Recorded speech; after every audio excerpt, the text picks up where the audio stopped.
Gundam.tk presents Real Grade Gundam Mk-II.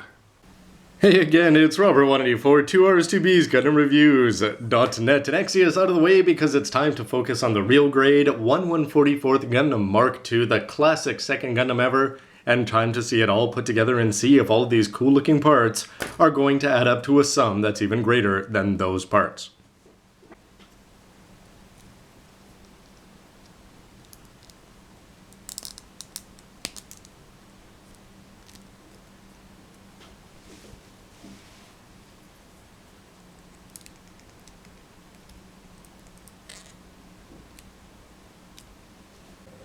And when he's all put together, I've got to say that this is probably one of the best looking 1/144th kits that you'll ever see if you like the old school design of the Mk-II, because this is just a fantastic take on it.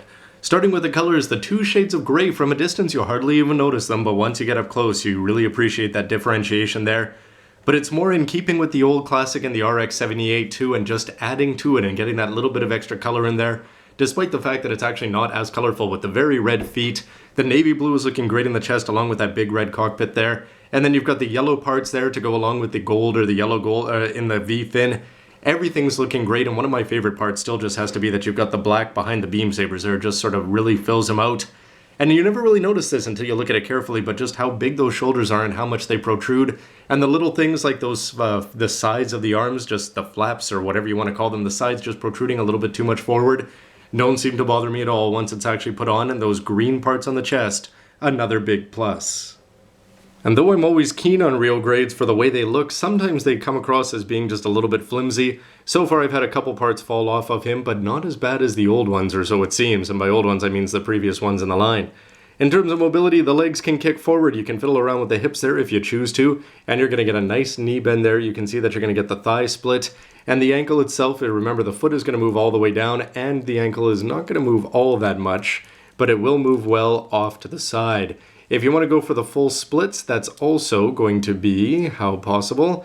Almost completely possible, and by almost I mean completely. The upper body is going to move a lot, and sometimes they can almost seem like too much there. You can just see that this really feels loose as it's just going to be attached on. This gray part is actually completely loose, just held together there by the chest and the waist section, but still pretty impressive that he can look that far down and that far up in the air. In terms of the shoulders themselves, you can see that they can separate there from that gray part, or you can move that gray part up if you want, and you could bring the shoulders right up, although they're banging into the beam saber back there. You can rotate this around, and you're going to get this part, which is going to move around, and the elbows, which are going to look very cool with that bend mechanism. You can see where the shield is going to go on there, and you've got the head on a nice 2-point moving thing, and it's going to look good no matter which way you angle it, it looks like.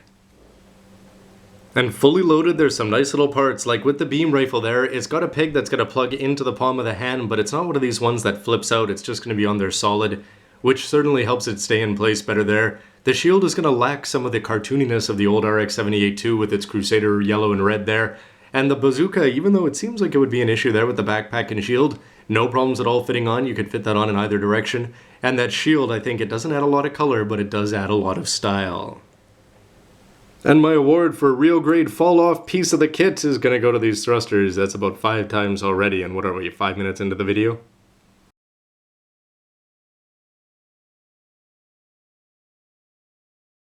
So in terms of lead Gundams, what does double the price get you in 1/144th scale? Well, you can see the result there on the left. Age 1 normal here, looking very good for 1200 yen. It's got some little details there, it's got some black in the knees issues, but overall very plain, some lining opportunities and not a lot of tick marks, so even if you do want to line it up, you can't really, compared to what you can do with this Mk-II. It's just going to have all those extra details, and what I love is just how much of those details, even from a distance, you may not see it on the camera, but you can see the two tones on the shoulders and in the waist section, and especially on the legs, and all that gray showing through here. And if you throw on the little things, like there's these little silver stickers down there on the knees, and the gold on the elbow is really going to stand out, but certainly a difference in eras, and you can just see that this one is trying to be a throwback, but that classic one, yeah, that's pure classic through and through with the newest technology. Like with the Freedom Gundam here in real grade on the right, and you can see that he's going to be a little bit shorter, although the legs may not necessarily be the best position, just because he's got that extra weight to deal with on the back. In terms of height, the Mk-II is going to be a little bit taller there, and he's got the beam sabers, but remember, if he deploys these, he would be absolutely massive. But you can just see with the skinny legs and the skinny arms, and he's got all the sizes going to come from the extra little details like the big shoulders and stuff like that. Whereas back in the day, in the mid-80s, this is how Gundams were done, and that big blocky look is going to look great whether it's back then or here in 2012, I'd say. But even if he looks tall next to most leads, next to the destroy mode of the Banshee or the Unicorn, you can see that he's still going to be a lot smaller, and he's going to look not quite as detailed. I mean, just in comparison, from a distance, you'd probably say this guy has more details until you actually get up close, and it just sort of makes me think we've seen the grunts have been very, very well represented in Unicorn. But yeah, would that be pretty silly if they had a double Zeta Gundam team running around in the background? I think that could be sort of fun, actually. And somewhere there's an old school UC fan just shaking his fist at the computer screen and saying that these two do not belong in the same meta series. I'm not going for fancy with this pose, but you can just see that it's cool that when whatever you're going to do with the legs, it's going to expose quite a bit of gray there, and I still love to see that piping back there. These ankle guards are actually going to stay on really well. The shield has lots of mobility on the arm, and he can easily look down the barrel of the rifle as he heads off into battle. Kneeling can be done, although I haven't really put in the effort to get it quite lined up just right. And you can see that that waist section has fallen off a couple times already, just in the course of this review. And with one foot on his tippy toes as he leans into it with these oversized master grade size beam sabers, they look good on Freedom, they look good on Wolf suits, and I'd say that they're certainly going to add even more cool to this guy. And even Domon would approve of this Char taught kick. And I'd say this Real Grade does a pretty good job of dealing with the problem that's been plaguing Gundams since time immemorial, going back to the old Zaku's and the old school bazookas. Basically, it's really awkward to get that elbow at a 90-degree angle and be able to have it go over the shoulder there. But this one does it well, and that's thanks in no small part to the fact that the wrist is going to be able to bend down. And that peg that's holding it in, this is the 3-finger trigger finger split that I'm using here for this hand. And it's certainly fitting and working really well and looking cool to boot.